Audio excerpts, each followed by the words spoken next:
உலகெங்கும் நிறைந்திருக்கும் தமிழ் நேயர்கள் அனைவருக்கும் எமது மனமார்ந்த வணக்கம். நான் உங்கள் ஜோதிடர் அந்தியூர் சுதாகர், பாரம்பரிய முறை ஜோதிட ஆராய்ச்சியாளர்.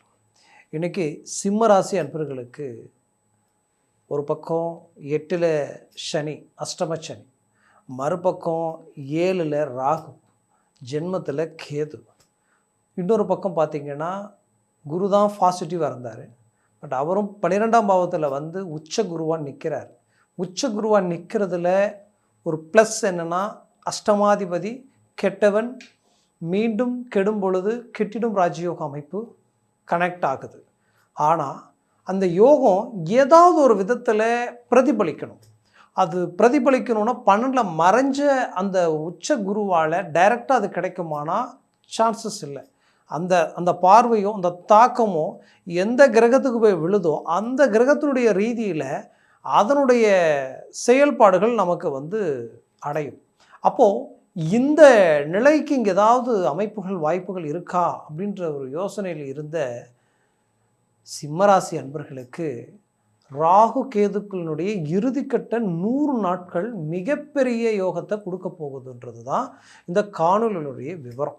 இது எந்த லெவலுக்கு உங்களுக்கு ஒர்க் அவுட் ஆகும், எப்படி ஒர்க் அவுட் ஆகுன்றது இந்த காணொலியில் தெளிவாக விவரமாக நம்ம பார்க்கலாம். நம்ம சேனலை சப்ஸ்கிரைப் பண்ணாதவங்க பண்ணிக்கோங்க, பெல் பட்டனை கிளிக் பண்ணி ஆல் ஆப்ஷனை கொடுத்துக்கோங்க.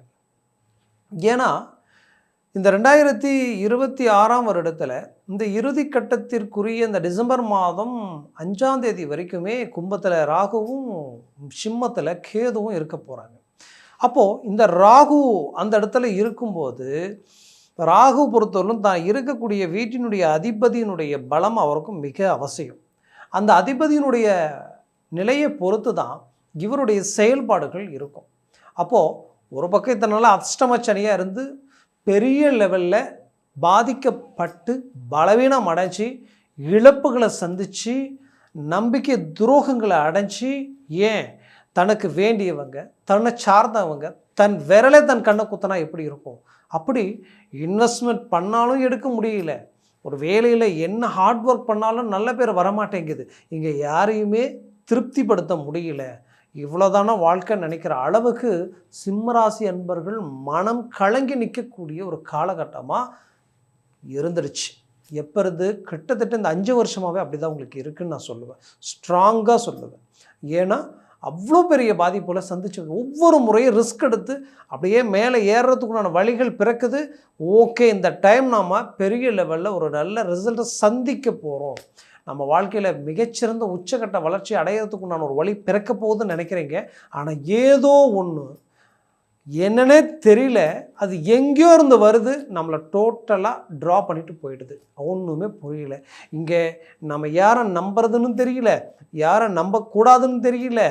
இங்கே சிம்மராசி அன்பர்களுக்கு என்ன ஒரு பிரச்சனைனா, இவங்க எந்த இடத்துக்கு போய் நின்னாலும் அங்கே எல்லாரையும் தனக்கு வேண்டியவங்கள நினச்சி எவ்வளோ சகஜமாக பழகணுமோ அவங்களுக்குரிய தேவைகளை கூட நீங்கள் நிறைய விஷயங்களை பார்த்து செய்து அவங்க வேலைகளையும் முடித்து கொடுக்கக்கூடிய அளவுக்கு ஒரு வேலையில் சேர்ந்தால் கூட அந்த இடத்துல அவ்வளோ பர்ஃபெக்டாக செயல்படுவீங்க. ஆனால் உங்களுடைய பிரச்சனையே என்னென்னா, எங்கே போனாலும் அந்த இடத்துல உங்களுக்கே தெரியாமல் மறைமுகமான எதிரிகள் உருவாயிடுறாங்க.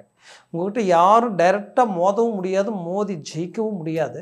ஆனால் மறைமுகமான சில சூழ்ச்சிகள் இருக்கு இல்லையா, முதுகில் குத்தும்போது அதை நம்ம ஒன்றும் பண்ண முடியாது இல்லையா, அந்த மாதிரியான சில பிரச்சனைகளுக்கு நீங்கள் ஆளாயிட்டீங்க.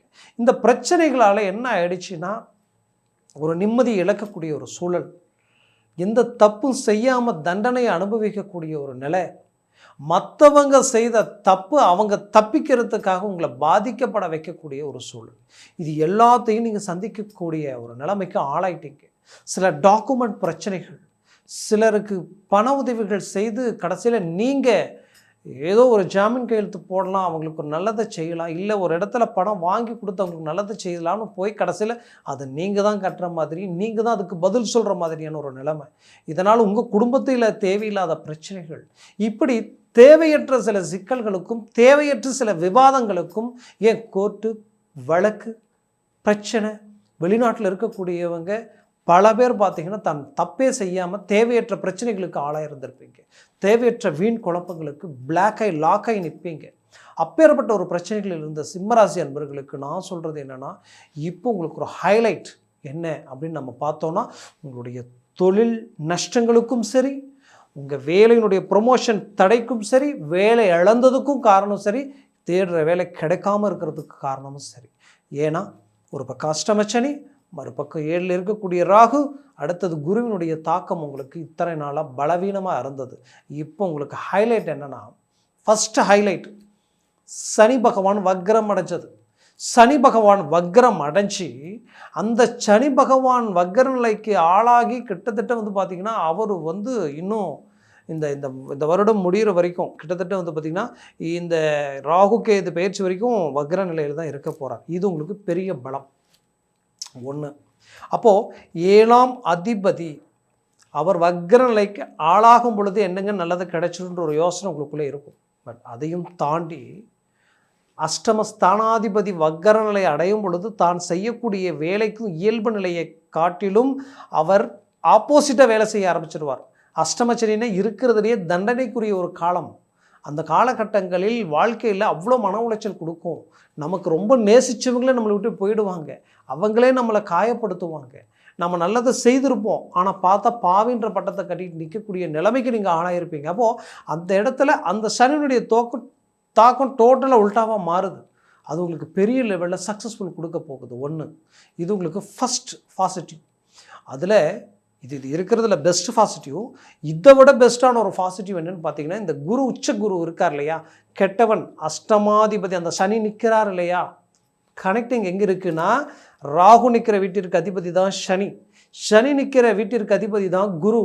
குரு பகவான் வந்து பார்த்திங்கன்னா உச்ச குருவான் நின்று அவர் பார்வை மீண்டும் அந்த சனியின் மேலே போய் விழுது.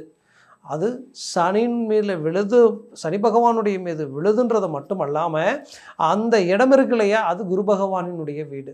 அப்போது அந்த இடத்துல சனி பிரகாசிக்க போகிறார். அவர் மிகச்சிறந்த யோக நிலையை உண்டாக்க போகிறார். எந்த இடத்துக்கு 180 டிகிரியில் அவர் பார்வை விழக்கூடிய இடம் எங்கே அப்படின்னு நீங்கள் பார்த்தீங்கன்னா, உங்களுடைய தனஸ்தானத்தில் விழுது. அப்போ மிகச்சிறந்த செல்வாக்கை நீங்கள் அடைய போகிறீங்க. உச்சக்கட்ட செல்வாக்கை மட்டும் கிடையாது, நீங்கள் சொல்லக்கூடிய ஒவ்வொரு வார்த்தையையும், சொன்ன ஒவ்வொரு வார்த்தைகளையும், கொடுத்த ஒவ்வொரு வார்த்தைகளையும் நீங்கள் கட்டி காப்பாற்றி ஜெயிக்க போகிறீங்க. அதை சொன்னதை முடிக்க போகிறீங்க. உங்கள் வாழ்க்கையில் இத்தனை நாளாக இதெல்லாம் நடக்கலை, அவ்வளோதான் நடக்காதா அப்படின்னு நினச்சது எல்லாமே உங்களுக்கு நடக்க போகுது. குறிப்பாக சொல்லணும்னா, தனம் செல்வம் செல்வாக்கு பெருக போகுது. தனஸ்தானம் குடும்பஸ்தானமே டாப் லெவலுக்கு ஒர்க் அவுட் ஆக போகுது. அப்போ அந்த குடும்பஸ்தானம் அப்படின்றது பார்த்திங்கன்னா, கணவன் மனைவிக்குண்டான நிறைய பிரச்சனைகள் தீரப்போகுது. நீண்ட நாள் பிரிஞ்சவங்க இணையக்கூடிய ஒரு காலமாக மாறப்போகுது. இவங்க தான் எல்லாம் லைஃபே இவங்க தான் அப்படின்னு நினச்சவங்க கூட உங்களோட வந்து இணைய போகிறாங்க. அதே போல் திருமணம், காதல் திருமணமாக இருக்கணும், நான் இதுதான் லைஃப் நினச்சி எல்லாத்தையும் நாங்கள் பண்ணோம். கடைசி நேரம் பார்த்தா ஏதோ ஒரு விதத்தில் எல்லாம் ட்ராப் ஆகிடுச்சு அப்படின்ற பயம் குழப்பம் ஆயிடுமான்ற ஒரு குழப்பம் இருக்கக்கூடியவங்களுக்கு அது எல்லாத்தையும் தாண்டி நீங்கள் இணைய போகிறீங்க. அந்த குடும்பஸ்தானம் பலம் பெற போகுது. குடும்பஸ்தானத்தில் இருக்கக்கூடிய பிள்ளைகளுடைய லைஃப் அதாவது பிரகாசம் அடைய போகுது. படிப்பில் ரொம்ப டவுனாக இருக்கக்கூடியவங்க நல்லா படிக்க போகிறாங்க. படிப்பு ரீதியில், எஜுகேஷன் ரீதியில் பட்ட படிப்பு படிக்கணும்னு அடுத்த கட்டத்தை நோக்கி போகணும்னு நினைக்கிறவங்க உயர்தர நிலையில் உண்டாக்க போகிறீங்க. அவங்களுக்கு வந்து எக்ஸ்ட்ரா கிளாஸ் எடுத்து அவங்களுக்கு இன்னும் நல்ல ஒரு மேன்மைக்கு கொண்டு போக என்னென்ன செய்யணுமோ எல்லாத்தையும் செய்ய போகிறீங்க. இது எல்லாமே அந்த 2ஆம் இடம் பலம் பெற போகுது. உயர்தரமான நிலைக்கு போக போகிறீங்க. ஒன்று. ரெண்டாவது, உங்களுடைய இந்த உச்ச குரு பார்க்குற இடம் உங்களுடைய 6ஆம் பாவத்தை பார்க்குறாரு. கடன் சுமைகள் தீரப்போகுதுங்க. கடன் பிரச்சனைகளை விட்டு வெளியில் வர போகிறீங்க. நல்ல நட்புகள், சொந்த பந்தங்கள் ரீதியில் இருக்கக்கூடியவங்க நீண்ட நாளாக அதை பார்க்கலாம் அவங்க கூட இப்போ டக்குன்னு வந்து உங்களுக்கு கொடுக்கல் வாங்கல் ரீதியில் பெரிய லெவலில் உதவி செய்ய போகிறாங்க. இதனால் மிக பெரிய நன்மைகள் அடைய போகிறீங்க. உங்களுடைய பிரச்சனை வந்து நீங்கள் வெளியில் வர போகிறீங்க, பெரிய லெவலில் சாதிக்க போகிறீங்க. இதில் இன்னொரு விஷயம் வந்து 6ஆம் பாவத்தில் என்னென்னா, விரயஸ்தானத்தில் இருந்து தான் குரு பார்க்குறார். நிறைய பேர் வாழ்க்கையில் நிறைய பிரச்சனைகளுக்கு நான் ஆளாயிட்டேன், பட் ரிலீவ் ஆகணும்னு நினச்சி நம்ம இன்னும் கடனை கட்டி அடுத்த கடத்துக்கு போகணும், பிஸ்னஸையும் பார்க்கணும், இல்லை வேலையும் நம்ம கரெக்டாக மேனேஜ்மெண்ட் பண்ணணும், இது எல்லாத்தையும் செய்யணுமென்ற குழப்பத்தில் இருக்கக்கூடிய சிம்மராசி அன்பர்களுக்கு நான் சொல்கிறது என்னென்னா, உங்களுடைய ப்ராப்பர்ட்டி எதையாவது ஒன்று விற்க வாய்ப்பு இருந்தால், ப்ராப்பர்ட்டி நமக்கு இருக்குது, பட் அது வந்து நம்ம விற்க வேண்டாம்னு நினைக்கிறவங்களுக்கும் நான் ஒன்று சொல்கிறேன். கண்டிப்பாக இந்த நேரத்தில் மிக அதிக வலுவான பாரமாக இருக்குது, இதை விட்டு நம்மளால் கொஞ்சம் கூட திமிர முடியலன்ற அளவுக்கு இருக்கக்கூடியவங்க யோசிக்க வேண்டாம்.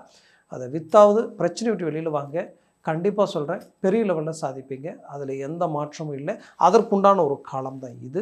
அடுத்தது வந்து பார்த்திங்கன்னா, உங்களுடைய பேச்சை மீறி உங்களுடைய நல்ல அந்த பாசபந்தம் நல்லா இருந்தால் பிள்ளைகள் இன்றைக்கி தந்தை தாயினுடைய அந்த அரவணைப்பே மறந்து இன்றைக்கி மற்றவங்க தேர்ட் பர்சனுடைய பேச்சை கேட்டுக்கிட்டு இருக்கக்கூடிய அந்த பிள்ளைகளுடைய வாழ்க்கையில் நிறைய மாற்றங்கள் பிறக்க போகுது. அதை நீங்கள் சரி பண்ண போகிறீங்க. அதில் எந்த மாற்றமும் இல்லை. மேற்கொண்டு வந்து பார்த்திங்கன்னா, திருமண முயற்சிகள் சிம்மராசி என்பர்களுக்கு வயது மீறி ஒரு திருமணம் நமக்கு நடக்கலையே அமையலையேன்ற குழப்பத்தில் இருந்தவங்களுக்கு இப்போ அது நடக்க போகுது. அதற்குண்டான வாய்ப்புகள் அழகாக அருமையாக கிடைக்க போகுது. வேலை இல்லாதவங்களுக்கு வேலை கிடைக்கும்.